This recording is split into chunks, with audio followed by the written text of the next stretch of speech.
Hukum Archimedes. Suatu benda yang dicelupkan sebagian atau seluruhnya ke dalam fluida akan mengalami gaya ke atas yang besarnya sama dengan berat fluida yang dipindahkan oleh benda tersebut. Rumusnya, Fa sama dengan PGV. Hukum Pascal. Tekanan yang diberikan pada fluida dalam ruang tertutup akan diteruskan sama besar ke segala arah.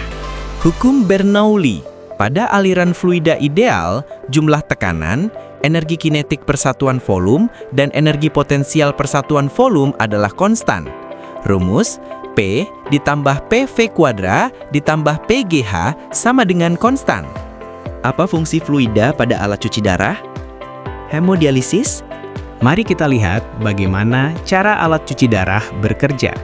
Hemodialisis. Pernah kepikiran gimana orang bisa tetap hidup walau ginjalnya udah nggak berfungsi? Nah, disinilah dialisis berperan. Normalnya, ginjal kita buang racun, limbah, dan kelebihan cairan dari darah. Tapi saat ginjal gagal, dialisis yang gantiin tugas itu.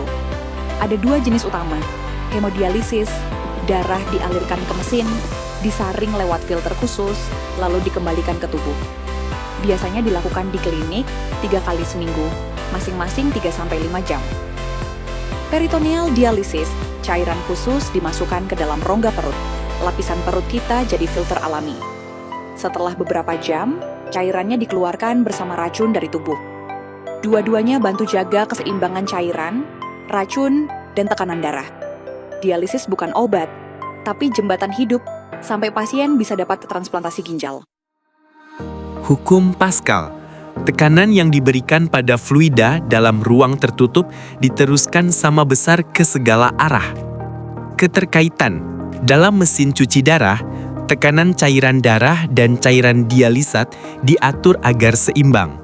Prinsip Pascal digunakan pada pompa dan sistem tekanan hidrolik di alat tersebut supaya cairan bisa bergerak melalui selang dan membran filter secara stabil. Dengan tekanan yang merata, darah dapat mengalir lancar tanpa merusak sel darah merah. Hukum Bernoulli. Semakin cepat fluida mengalir, maka tekanannya semakin kecil. Keterkaitan.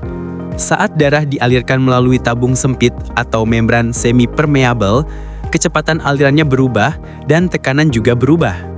Prinsip Bernoulli membantu mengontrol kecepatan aliran darah dan cairan dialisat agar proses difusi dan ultrafiltrasi, pembuangan zat sisa, berjalan efektif. Ini penting untuk menghindari tekanan negatif yang bisa menyebabkan kerusakan pada sistem darah pasien. Hukum Archimedes. Benda dalam fluida mengalami gaya ke atas sebesar berat fluida yang dipindahkan. Keterkaitan, walaupun tidak langsung digunakan seperti di air, konsep ini menjelaskan tekanan hidrostatik pada cairan tubuh dan cairan dialisat. Tekanan hidrostatik inilah yang mempengaruhi pindahnya cairan dari darah ke cairan dialisat atau ultrafiltrasi. Kesimpulan, dalam mesin cuci darah atau hemodialisis, prinsip fluida digunakan untuk mengatur aliran darah dan cairan dialisat secara stabil dan terkontrol. Melalui mekanisme difusi dan ultrafiltrasi, zat sisa dan kelebihan cairan dikeluarkan dari darah. Pengendalian tekanan, laju aliran, dan viskositas darah berdasarkan hukum fluida memastikan proses pembersihan darah berlangsung efektif, aman, dan efisien.